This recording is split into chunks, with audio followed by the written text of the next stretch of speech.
بسم اللہ الرحمن الرحیم۔ انما ولیکم اللہ ورسولہ والذین آمنوا الذین یقیمون الصلاۃ ویؤتون الزکاۃ وہم راکعون۔ عزیزان محترم، میں نے آپ کے سامنے سورہ مائدہ کی آیت نمبر 55 کی تلاوت کرنے کا شرف حاصل کیا ہے۔ اس آیت کو آیت ولایت بھی کہتے ہیں۔ ہمارا یہ کورس فن خطابت اور اس کا تکمیلی دورہ ہے۔ اس میں ہم آیات قرآنی پر گفتگو کر رہے ہیں، اور وہ آیات کہ جن کا تعلق ولایت اہل بیت علیہم السلام کے ساتھ ڈائریکٹ اور مستقیم ہے، اور خلافت بلا فصل اور امامت اہل بیت علیہم السلام کو ثابت کرتی ہیں۔ عزیزان، اس آیت میں پروردگار عالم سب سے پہلے ارشاد فرما رہا ہے، انما ولیکم اللہ، اللہ تمہارا ولی ہے، ورسولہ، اور اس کا رسول ولی ہے، والذین آمنوا الذین یقیمون الصلاۃ ویؤتون الزکاۃ وہم راکعون، اور وہ صاحبان ایمان ولی ہیں جو نماز کو قائم کرتے ہیں اور زکوٰۃ دیتے ہیں، در حالانکہ وہ حالت رکوع میں ہوتے ہیں۔ عزیزان، یہاں دیکھنا یہ ہے کہ یہ ولایت کون سی ہے؟ ولایت کی تقسیم کی جاتی ہے کہ ولایت تکوینی اور ولایت تشریع۔ یہاں پر عزیزان، کیونکہ کوئی قید و شرط نہیں آئی ہے کہ جس سے یہ سمجھا جا سکے کہ فقط ولایت تکوینی مراد ہے یا ولایت تشریع مراد ہے، لہٰذا کیونکہ ولایت مطلقہ استعمال ہوئی ہے، اس وجہ سے ہم دونوں مراد لے سکتے ہیں۔ اور وہی ولایت جو اللہ کی ہے، وہی ولایت رسول کی ہے، اور وہی ولایت صاحبان ایمان کی ہے جو حالت رکوع میں زکوٰۃ دیتے ہیں۔ انشاءاللہ تعالی آخر میں ہم روایات کی طرف بھی جائیں گے کہ ان سے مراد کون ہیں۔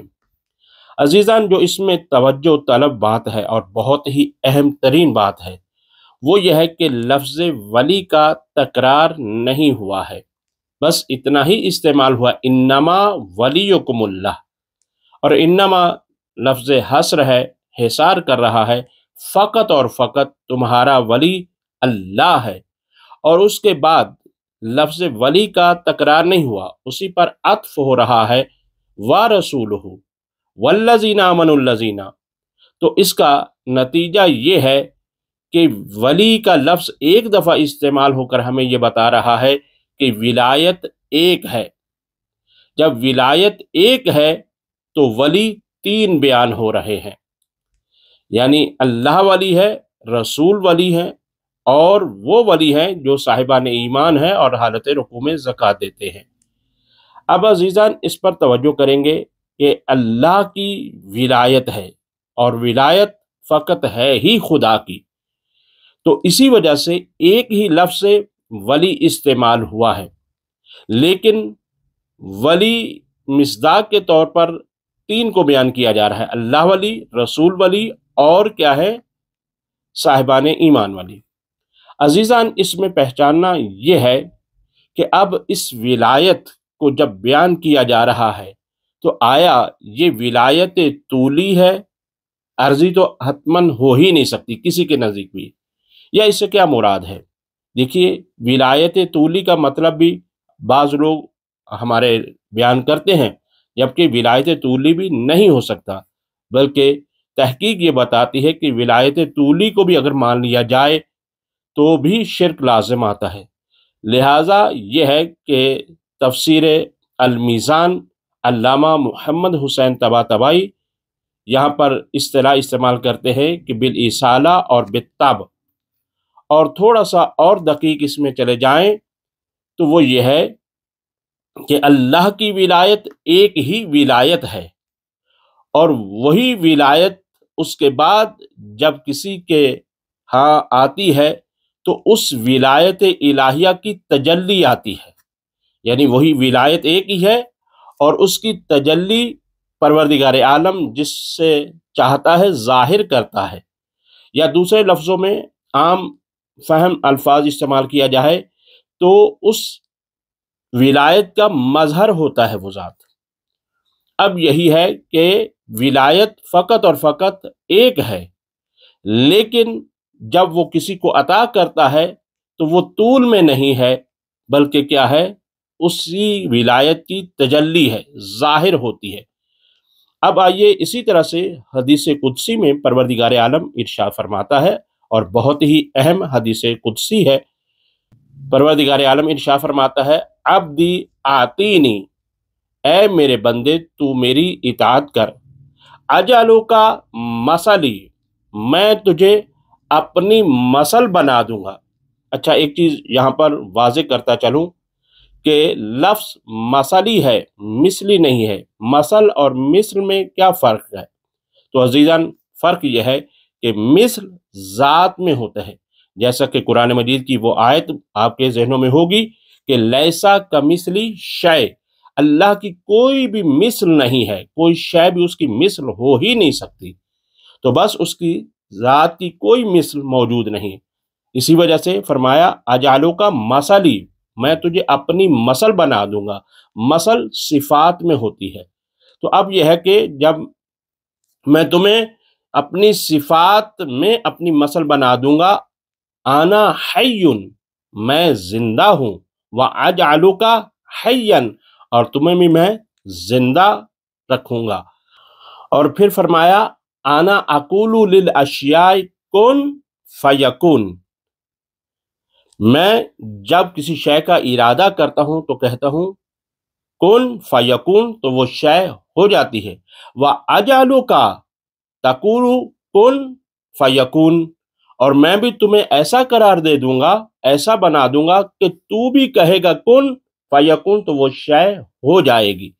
یعنی ایسا نہیں ہے کہ جب پروردگار کہے گا تو وہ بلا فصل فوراً چیز وجود میں آ جائے گی، لیکن اس کی صفات کا کوئی بھی مظہر نبی ہو یا امام ہو، جب وہ کہے گا تو مثلا وقت لگے گا، ایسی بات ہرگز نہیں ہے۔ اسی وجہ سے امام رضا علیہ السلام نے جب قالین پر بنی ہوئی تصویر کو کہا یا اسد اللہ خذ عدو اللہ، کہ اللہ کے شیر تو اس دشمن خدا کو نگل جا، تو ایسا نہیں ہے کہ کوئی وقت لگا ہو، نہیں، جیسے ہی کہا وہ فوراً قالین شیر بن گئی۔ اب یہی ہے عزیزان، توجہ فرمائیں گے کہ اسی طرح سے ایک اور روایت بھی موجود ہے امام جعفر صادق علیہ السلام سے۔ امام جعفر صادق علیہ السلام فضیل سے فرماتے ہیں، یا فضیلو العبودیت جوہرۃ وکنوہا الربوبیت۔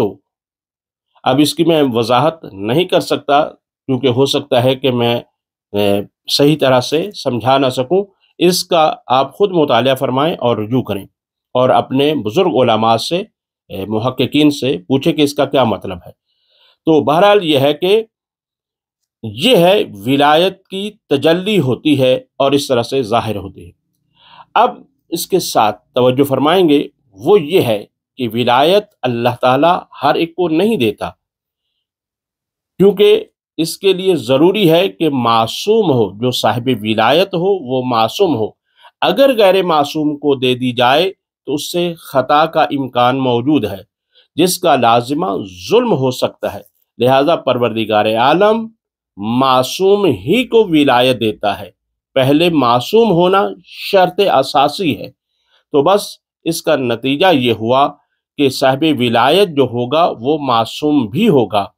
اور دوسری جانب عزیزان، ہم مسلسل گفتگو کرتے چلے آ رہے ہیں، اور ہماری گفتگو کا نتیجہ اور ماحصل بھی یہی ہے کہ ہم ان آیات کے ذریعے سے خلافت بلا فصل امیر المومنین علیہ السلام اور دیگر ائمہ علیہ السلام کو ثابت کریں۔ جب یہاں تک آ گئے کہ ولایت صاحب عصمت کے پاس ہوگی، اور ادھر سے ہم دیکھتے ہیں کہ خلافت اور امامت کی اساسی شرط بھی معصوم ہونا ہے، یعنی سب سے پہلی شرط ہی یہی ہے کہ وہ صاحب ولایت معصوم ہو، اور معصوم ہی امام ہو سکتا ہے، غیر معصوم امام نہیں ہو سکتا ہے۔ تو عزیزان، اسی طرح سے آئیے اب روایات کی طرف۔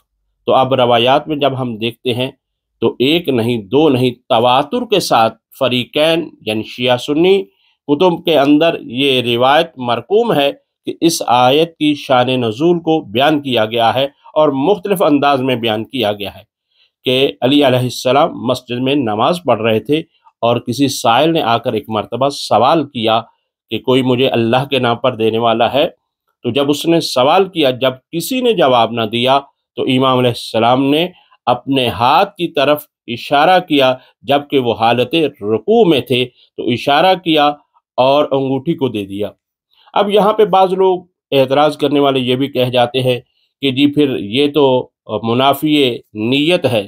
جی نہیں، بالکل بھی نہیں ہے، کیونکہ اگر علی علیہ السلام نے، توجہ فرمائیں گے، یہ کام کسی غیر اللہ کی خاطر کیا ہوتا تو پھر نیت کے منافی تھا، بلکہ نماز بھی خدا کی ہے اور زکوٰۃ بھی اللہ ہی کے راستے میں دے رہے ہیں، لہٰذا نیت میں کوئی خلل نہیں آیا، بلکہ اس کا نتیجہ یہ ہوا کہ پیغمبر اکرم صلی اللہ علیہ وسلم پر جبرائیل نازل ہوتے ہیں اور درود و سلام عرض کرنے کے بعد اس آیت کو پیغمبر کی خدمت میں پیش کرتے ہیں اور اس آیت کو بیان کرتے ہیں کہ اللہ ولی ہے اور رسول ولی ہے، اور وہ ولی ہے صاحبان ایمان کے جو حالت رکوع میں زکوٰۃ دیتے ہیں۔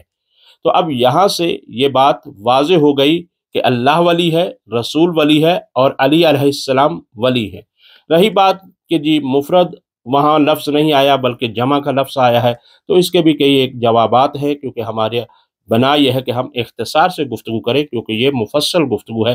لیکن ایک مثال اور دینا چاہتا ہوں، فَقُلْ تَعَالُوا نَدْعُ أَبْنَانَا وَأَبْنَاءَكُمْ وَنِسَاءَنَا وَنِسَاءَكُمْ، آیت مباہلہ کے اندر بھی جمع کا لفظ استعمال ہوا ہے، لیکن انسانہ کی مصداق ایک ہی ہستی گئی ہیں، اور جی وہ ہیں جناب حضرت فاطمۃ الزہرا صدیقۃ الکبریٰ سلام اللہ علیہا۔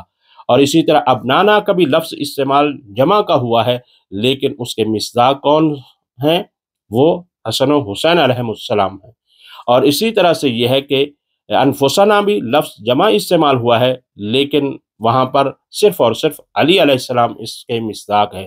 تو جیسے وہاں پر فقط ایک مصداق ہے اور لفظ جمع کا استعمال ہوا ہے، اسی طرح سے یہاں پر بھی لفظ جمع کا استعمال ہوا ہے، لیکن تمام تر تفاسیر اور اس کے شان نزول یہی بیان کرتی ہیں کہ اس کے مصداق حضرت امیر المومنین علیہ السلام ہیں۔